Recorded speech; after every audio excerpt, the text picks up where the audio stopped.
Dear students, हमारा आज का लेक्चर जो है उसका जो है कुछ पोर्शन गया है, वो भी अब हम डिस्कस कर लेते हैं। तो हमारा जो यूवी स्पेक्ट्रोस्कोपी है वो आज कंप्लीट हो जाएगा। ठीक है, तो हम डिस्कस कर रहे थे बियर्स लैम्बर्ट लॉ, और हमने ये डिस्कस किया है कि एब्जॉर्प्शन जो है ये डिपेंड करता है कंसंट्रेशन पे और पाथ लेंथ पे डिपेंड करता है। ठीक है, तो अगर तो हमारे पास केस वन में है कि अगर हमारे पास जो कंसंट्रेशन है वो अगर 1 की इक्वल हो और हमारे पास पाथ लेंथ भी 1 सेंटीमीटर हो, अगर कंसंट्रेशन 1 मोलर हो, पाथ लेंथ आपके पास 1 सेंटीमीटर हो, तो यहाँ पे आपके पास जो एब्जॉर्बेंस होगा वो मोलर एब्जॉर्प्टिविटी के इक्वल होगा, दोनों इक्वल होंगे।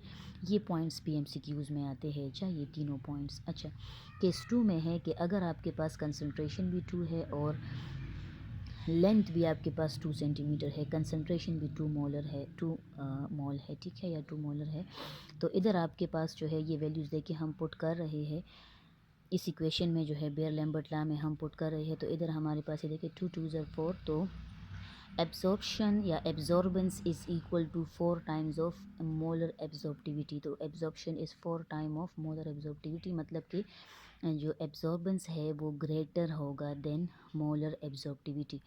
मतलब कि जितना आपके पास पाथ लेंथ और कंसंट्रेशन ऑफ सैंपल ज़्यादा होगा उतनी ज़्यादा एब्जॉर्बेंस होगी।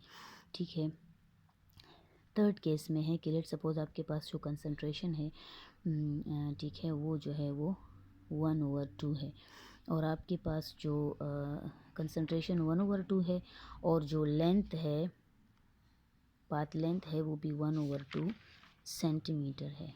राइट, यहाँ पे ये भी सेंटीमीटर में मैं इसके साथ ये लिख लेती हूँ ताकि आपके लिए आसानी हो। ये भी मोलर होगा, ठीक है, और इसी तरह ये भी आपके पास मोलर ही होगा। तो लेट सपोज अगर यहाँ पे हमारे पास जो C की वैल्यू है वो भी 1/2 है और जो पाथ लेंथ है वो भी 1/2 है, तो आपके पास ये जो है आपके पास 1/4 टाइम ऑफ मोलर एब्जॉर्प्टिविटी के आता है, मतलब absorbance is 1/4 time of molar absorptivity. ठीक है, तो यहाँ पे जो एब्जॉर्प्टिविटी होगा, जो मोलर एब्जॉर्प्टिविटी होगा वो ग्रेटर होगा देन कंसंट्रेशन। ठीक है, तो ये तीनों केसेस जो है ये एमसीक्यूज़ में आते हैं। अब लेट सपोज हमारे पास नेक्स्ट जो है, तो जो यूवी विजिबल रेडिएशन है या जो यूवी विजिबल स्पेक्ट्रोस्कोपी है, इससे हम ये भी फाइंड आउट कर सकते हैं। पहले तो हमने ये डिस्कस किया है कि ये इलेक्ट्रॉनिक ट्रांजिशन जो है ये कॉज करता है, ठीक है ना, तो उससे भी जो है तो हम किसी ऑर्गेनिक कंपाउंड को आइडेंटिफाई कर सकते हैं। और इसी तरह जो है तो ये भी हमें जो है कंफर्म करके देता है कि आया इस कंपाउंड में कॉन्जुगेशन है या नहीं, कॉन्जुगेटेड सिस्टम है या नहीं। और आपको अच्छी तरह पता है कि कॉन्जुगेटेड सिस्टम वो सिस्टम होता है जिसमें अल्टरनेट डबल सिंगल बॉन्ड्स बनते हैं। अब देखिए, लेट सपोज़ ये हमारे पास जो है ईथीन है, ईथीन का मॉलिक्यूल है, तो इसका जो लैम्डा मैक्स है, यानी कि मैक्सिमम जो वेवलेंथ है दैट इज़ 172 नैनोमीटर। ठीक है, और इसमें हमारे पास सिग्मा टू सिग्मा स्टार या पाई टू पाई स्टार ट्रांजिशन होती है, लेकिन यहाँ पे सिग्मा टू सिग्मा स्टार ज़्यादा ज़रूरी नहीं है, हमने सिर्फ पाई टू पाई स्टार का जो है ये वैल्यू लिखी हुई है। और अगर हम जो है तो 1,3 ब्यूटाडाइन अगर हम कंसिडर कर ले, ये दिस इज़ 1,3 ब्यूटाडाइन, ठीक है, तो इसमें हमारे पास ये देखिए डबल सिंगल डबल बॉन्ड है, डबल सिंगल डबल, तो ये अल्टरनेट डबल सिंगल बॉन्ड है, तो इसको हम कॉन्जुगेटेड सिस्टम कहते हैं। यहाँ का जो हमारे पास लेम्डा मैक्स होगा दैट विल बी 217, तो देखिए लेम्डा मैक्स इंक्रीज़ हो गया है।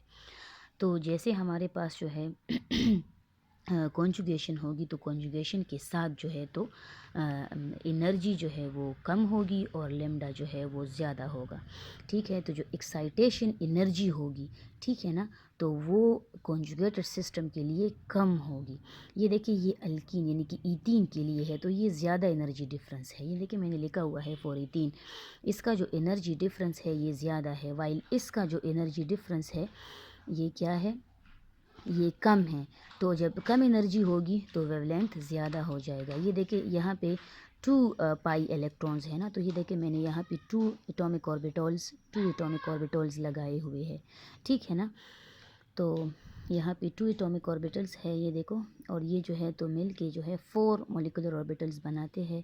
बॉन्डिंग मॉलिक्यूलर ऑर्बिटल है ये, और ये जो है एंटी बॉन्डिंग मॉलिक्यूलर ऑर्बिटल्स है। ठीक है। इसके अलावा हमारे पास यहाँ पे अगर हम इसको इंक्रीज़ कर दें, इस अल्टरनेट डबल सिंगल बॉन्ड को अगर हम इंक्रीज़ कर दें, तो ये देखिए यहाँ पे हमारे पास क्या है, this one is double single और ये डबल बॉन्ड है। तो यहाँ पे जो है अब कॉन्जुगेशन जो है वो इंक्रीज़ हो गई है, तो इसका लेमडा मिक्स और भी इंक्रीज़ हो गया है। ठीक है, मतलब कि एनर्जी कम हो गई है। तो जितना ज़्यादा कॉन्जुगेशन होगी, कॉन्जुगेटेड सिस्टम बच्चों स्टेबल सिस्टम होता है, तो उसकी एनर्जी कम होती है। तो एनर्जी जब कम होगी तो वेवलेंथ जो है ये वेवलेंथ ज़्यादा होगा। ठीक है, तो कंपैरेटिवली देखिए जैसे जैसे कॉन्जुगेशन इंक्रीज़ हो रही है, वेवलेंथ जो है वो इंक्रीज़ हो रहा है और एनर्जी जो है वो डिक्रीज़ हो रही है। ठीक है, तो अब इसके देखिए ये एनर्जी डिफरेंस जो है इसका बहुत कम है। यहाँ पे 3 पाई इलेक्ट्रॉन सिस्टम है, 3 पाई इलेक्ट्रॉन्स हैं, तो इसलिए मैंने यहाँ पे 3 एटॉमिक ऑर्बिटल्स जो है मैंने लगाए हुए हैं। ठीक है।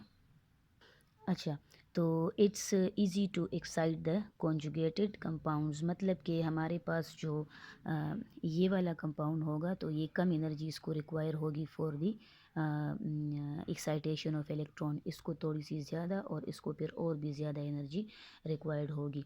तो जितना हमारे पास कॉन्जुगेटेड कंपाउंड होगा उसमें इलेक्ट्रॉन्स की एक्साइटेशन कम एनर्जी पे पॉसिबल होगी। तो greater the conjugation in molecule laser will be the energy required for excitation.